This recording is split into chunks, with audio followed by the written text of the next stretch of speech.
და ეს არ იყო გერმანიის და დასავლეთის ბრალი, ეს მათი კორუფციული, აი მე ვთქვი რომ ერთი უცნაური თავისებურება აქვს, რომელიც აერთიანებს იმპერიას, საბჭოთა კავშირს და დღევანდელ რუსეთს, ექსპანსიონიზმი და იმპერიული აზროვნება. მეორე უფრო უკობდავი თვისება არის კორუფცია.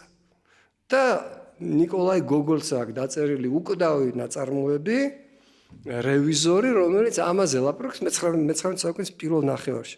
და არ იცვლება არაფერი ამ მიმართულებით. ხო?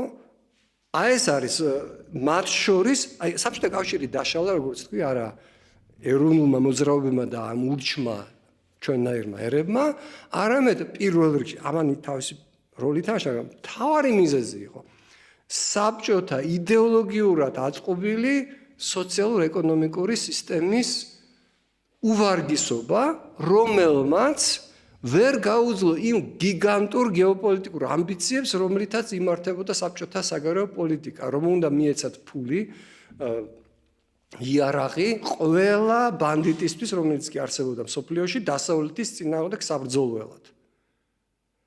და 79 წელს ბოლოს, არ ვიცი, მსოფლიოში არავის რომ წარმატებით არ დაუპყრია, ისეთ ქვეყანაში შევარდა ავღანეთში საბჭოთა ჯარი და შემდეგ მივიღეთ ის რაც მივიღეთ. ეს იყო ეკონომიკური ჩამოშლა ქვეყნის შიგნიდან.